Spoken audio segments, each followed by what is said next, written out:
All right, so welcome to Bookkast. We bring you best-selling books in minutes. And guess what? Today we're diving deep into a book that's been, like, everywhere.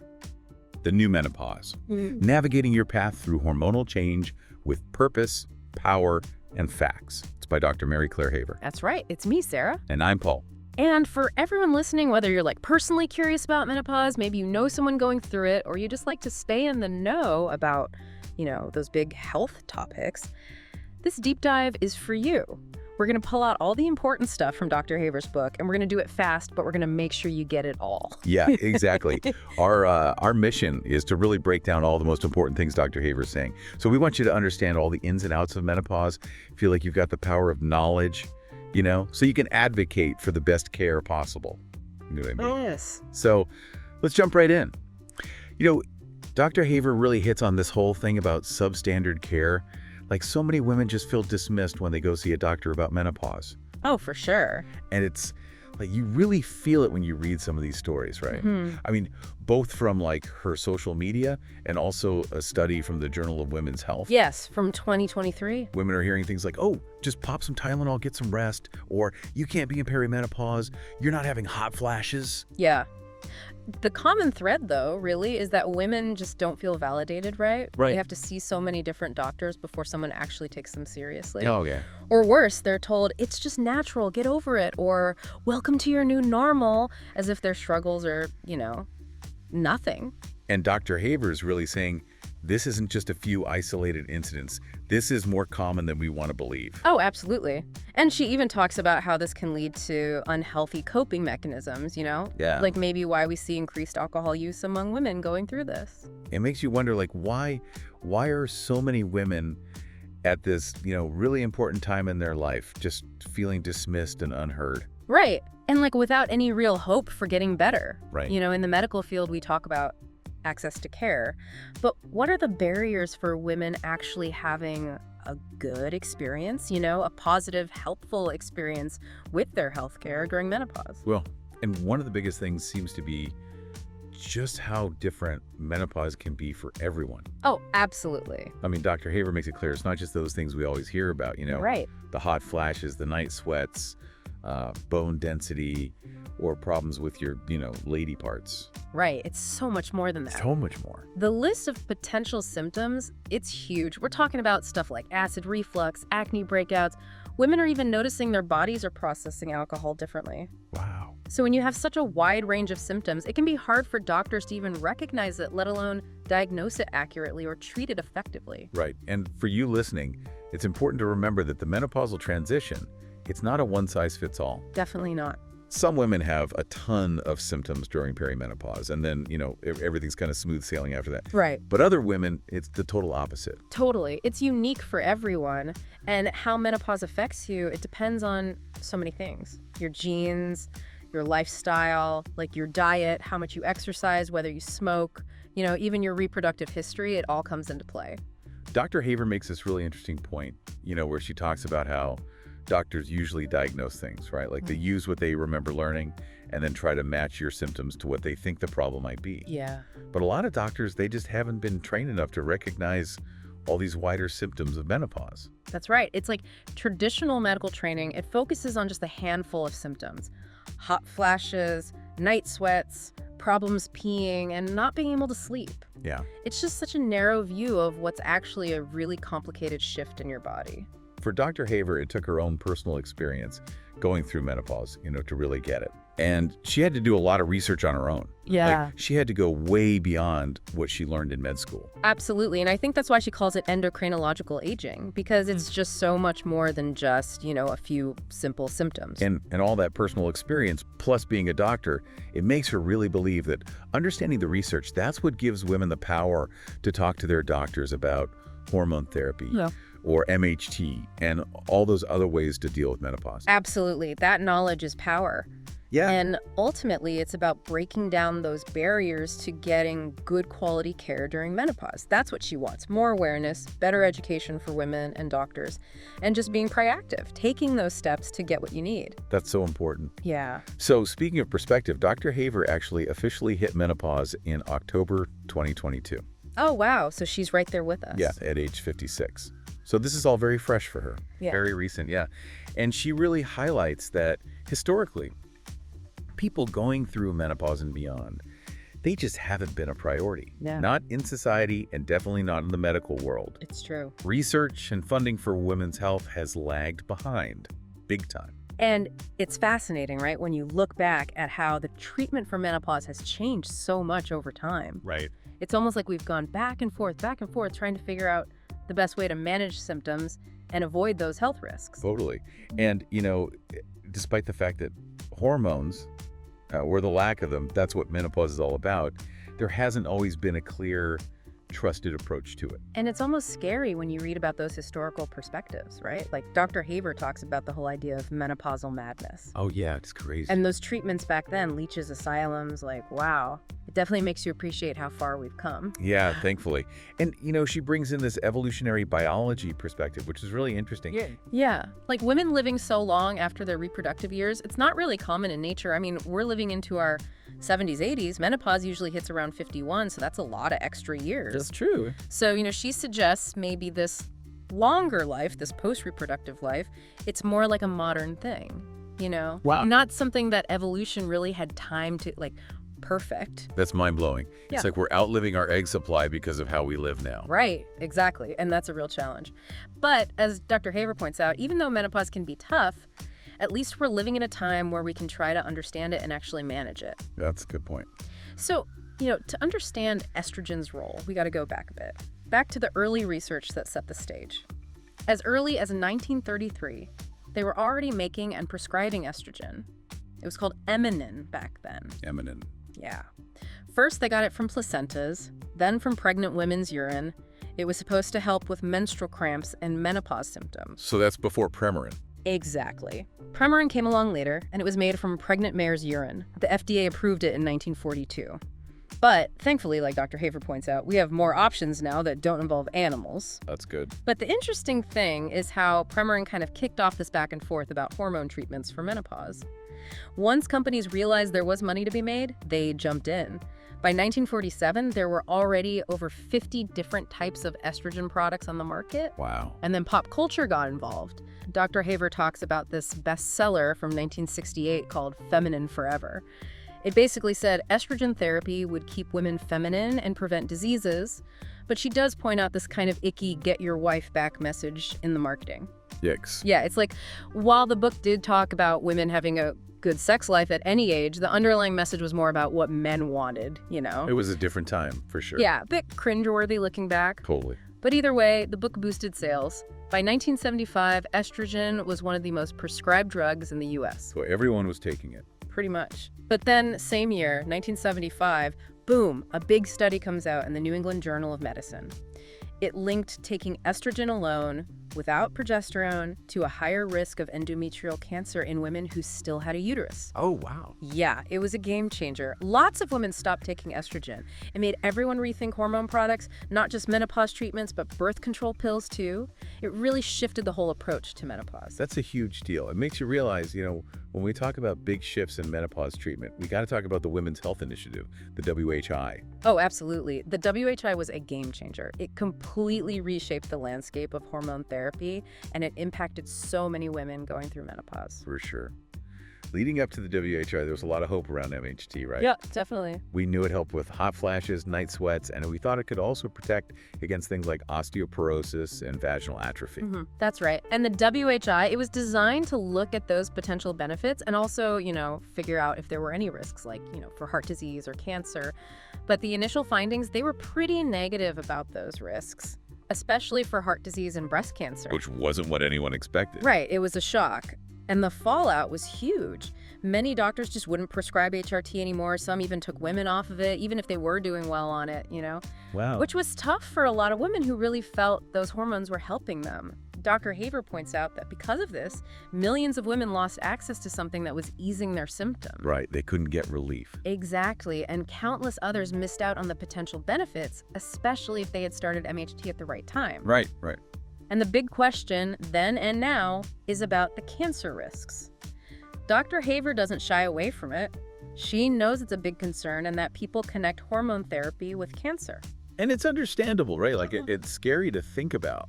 Absolutely. Yeah. But what's interesting is this idea of the timing hypothesis. It suggests that starting MHT closer to menopause, when your hormones are still closer to their premenopause levels, might actually help prevent some diseases. Oh, that makes sense. Yeah, think about it. The drop in estrogen during menopause can increase the risk of breast cancer in some women, and it can also mess with your heart health. Like your cholesterol levels go up, you get more plaque in your arteries. Yeah. Basically, without enough estrogen, your body is less protected.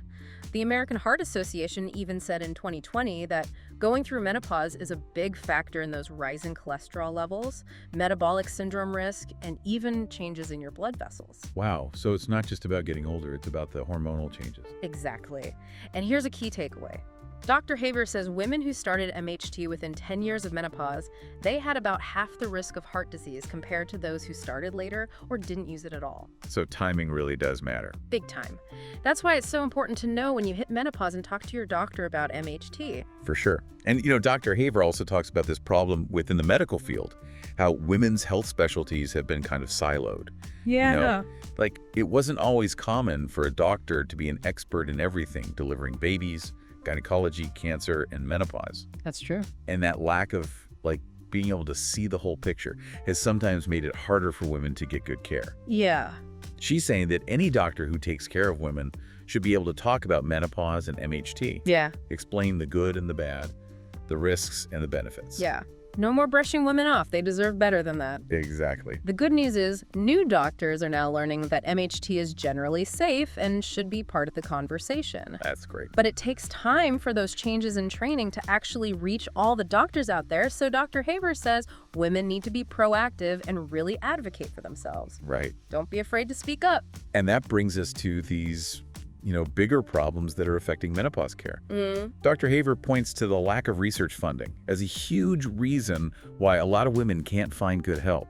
It's a shame, but thankfully people are getting frustrated, and that's actually creating change. Oh, that's good. Yeah, like she describes it as this groundswell of change. We're seeing companies investing more than ever before in menopause research. Really? That's great news. It is. They're also developing new technologies and products specifically for menopausal health. There's a real momentum building. I love to hear that. And the scope of the research is expanding. It's not just about those obvious symptoms anymore.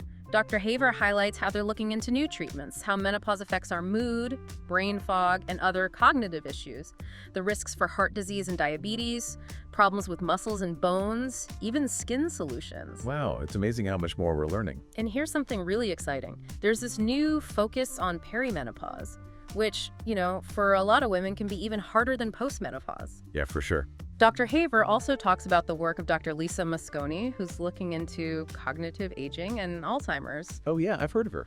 It's scary, but she found that 2/3 of people with Alzheimer's are postmenopausal women. Wow, that's a huge number. It is, and what's even worse is that this difference, it's been ignored for so long, just brushed off as part of getting old. Oh, that's frustrating. It is. And Dr. Haver talks about these wild goose chases so many women go on, trying to get a diagnosis, being referred to different specialists, getting tons of tests, and ending up with prescriptions that don't even work. That sounds exhausting. It is, but she's hopeful about the future. With better education for doctors and more access to good quality care, more women will get the right diagnosis and treatment, including MHT when it's appropriate. That's good news. Plus, this will help lower healthcare costs in the long run because those unnecessary tests and specialist visits will go down. Makes sense. And Dr. Haver shares this statistic that shows just how long this journey can be. The average woman experiences symptoms for about 7.5 years. Yeah. And if those hot flashes start early, it can be even longer, up to 12 years. That's a long time. It is. And we have to remember, this is all based on what we know now, which isn't everything. Right. As we do more research, those timelines might change. Dr. Haver's hope is that as more people learn about menopause, women will be able to spot their own symptoms and get help sooner. Absolutely. So let's talk diagnosis. A lot of women want to know, is there a test that can tell you for sure if you're in perimenopause?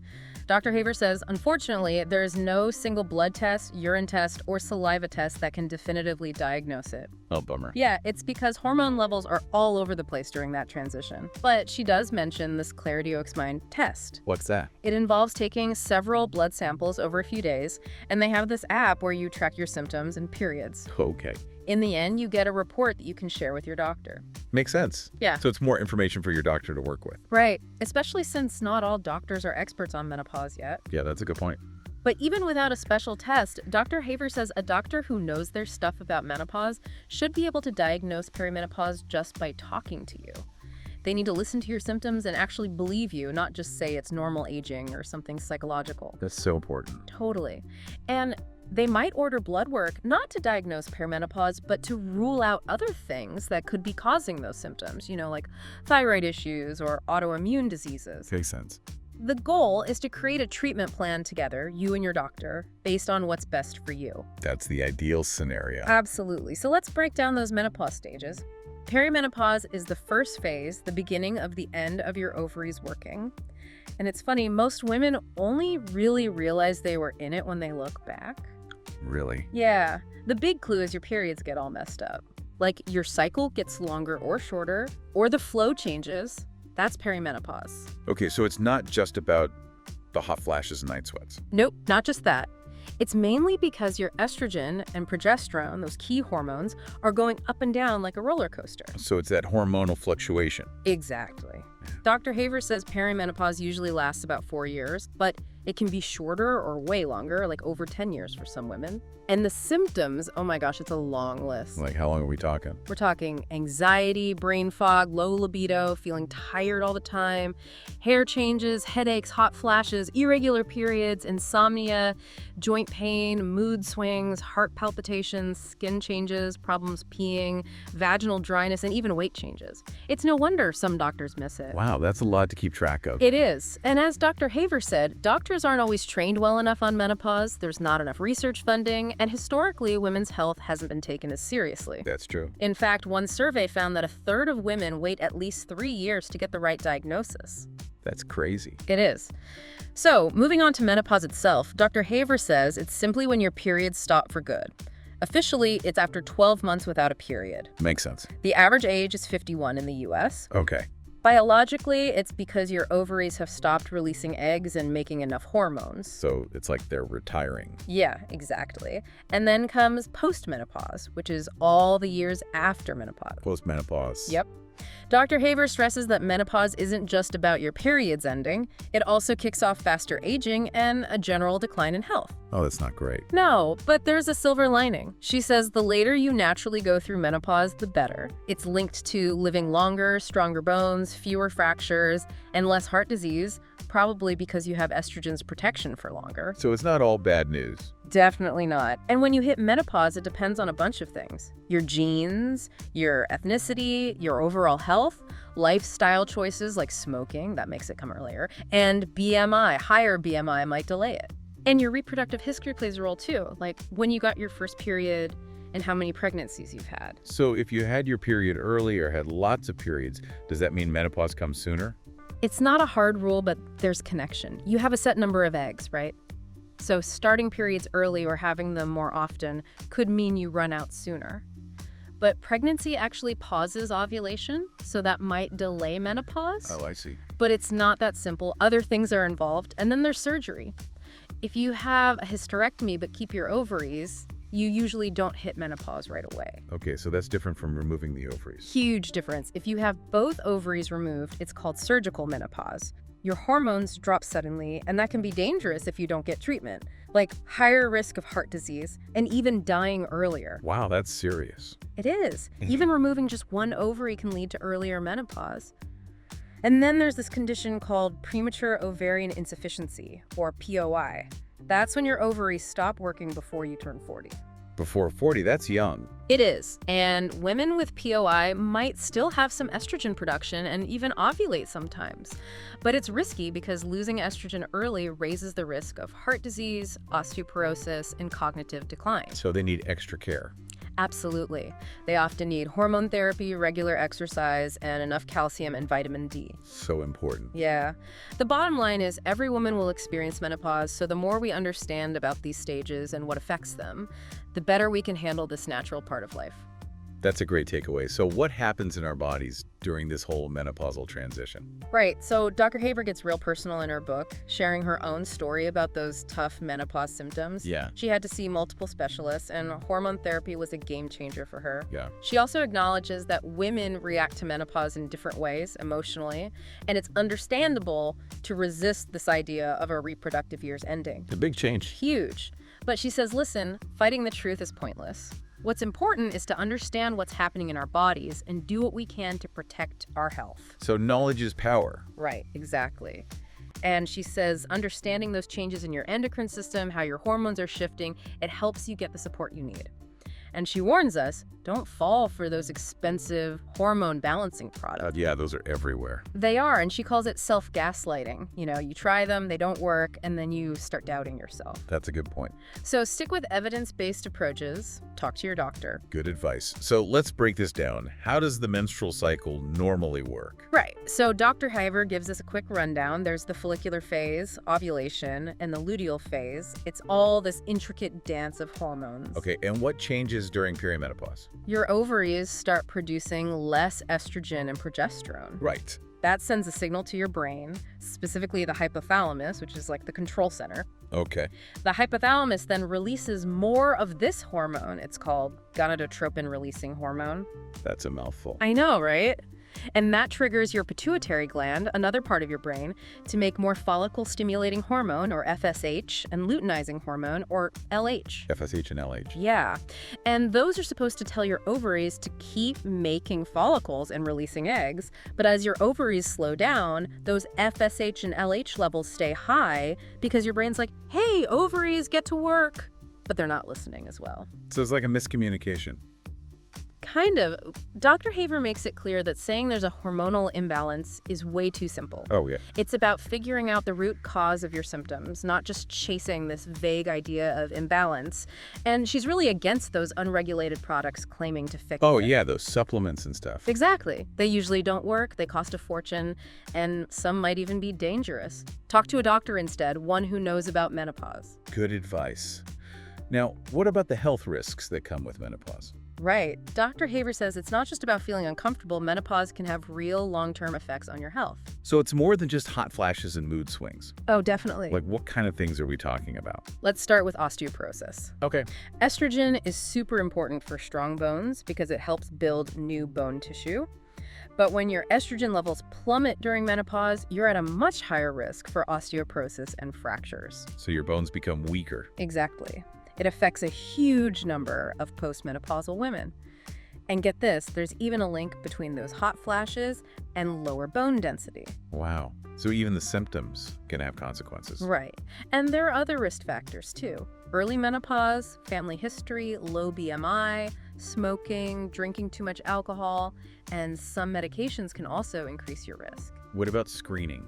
Like, how do you know if you're at risk? The standard test is a DEXA scan. It measures your bone density. Okay. They usually recommend it around 65, but if you have those risk factors we talked about, you might need it earlier. Good to know. Now, what about heart health? Oh, that's a big one. Your cholesterol levels can really go haywire during menopause. Oh, no. Yeah, and it's those declining estrogen and progesterone levels again. They affect how your blood vessels work. They can make your vessels constrict more. Your liver might make more clotting proteins, and the cells lining your blood vessels, they become less effective at protecting you. That's scary. It is. And on top of those regular heart disease risks, there are menopause-specific ones, like hitting menopause early, having your ovaries removed, or even having really bad menopause symptoms. Wow. And the worst part is, heart disease, it often doesn't have symptoms until it's pretty bad. So how do you catch it early? Well, regular checkups aren't always enough. Dr. Haver suggests this test called a coronary calcium score test. Okay. It's a better way to check for early heart problems, but it's not always covered by insurance. That's not great. No, but it might be worth it. And this brings us back to that timing hypothesis. Starting hormone therapy within 10 years of menopause can significantly lower your risk of heart disease. So again, timing is key. Absolutely. Okay, so we talked about bones and heart health. What else is there? Well, insulin resistance and metabolic syndrome are big concerns too. Insulin resistance. Yeah, it's all about how your body processes sugar. Normally, your body uses insulin to get sugar from your blood into your cells for energy. Makes sense. But with insulin resistance, your cells don't respond to insulin as well, so sugar builds up in your blood. That doesn't sound good. It's not. It leads to high blood sugar and constant inflammation. Yikes. And it's a big step towards prediabetes and type 2 diabetes. So something to watch out for. For sure. The tricky part is regular blood tests might not catch it early on. What should we look for then? Keep an eye on your triglyceride levels, your blood pressure, and your HDL cholesterol. Okay. If those triglycerides and blood pressure are high and HDL is low, it could be a sign of insulin resistance and metabolic syndrome. Got it. So we need to be proactive about checking those numbers. Absolutely. Now, what about this weight gain that so many women experience during menopause? Oh yeah, that's a common complaint. And it's not just about gaining weight overall, it's about where you gain it. What do you mean? It's about that visceral fat, the deep belly fat that surrounds your organ. Oh, that's a bad kind of fat, right? It is. It's linked to a lot of health problems. And guess what? Estrogen plays a role here too. Really? Yeah, as your estrogen levels drop, your body starts storing more fat in that visceral area. So even if the number on the scale doesn't change much, your body composition can shift. Exactly. Dr. Haver says before menopause, women typically have 5-8% visceral fat, but after, it jumps up to 15-20%. That's a big difference. That's huge. It is. And several things can contribute. Eating too much, not moving enough, stress, genes, and not sleeping well. It's like a perfect storm. Right. And there's this thing called your waist to hip ratio. Okay. It's a quick way to see if you're carrying too much belly fat. You can also get special scans like DEXA or InBody to measure your body composition more accurately. But the research on whether hormone therapy helps with visceral fat is still kind of mixed. So that's not a guaranteed solution. Not yet. But lifestyle changes, those are key. Makes sense. Now, what about muscle loss? I've heard that's a concern too. It is. It's called sarcopenia, and you guessed it, estrogen is involved here too. It seems like estrogen affects everything. It does. Estrogen helps your muscles regenerate and repair themselves, so when it declines, you start losing muscle mass. So you become weaker. Yeah, and that affects your mobility, your strength, how much fat you carry, and even your metabolism.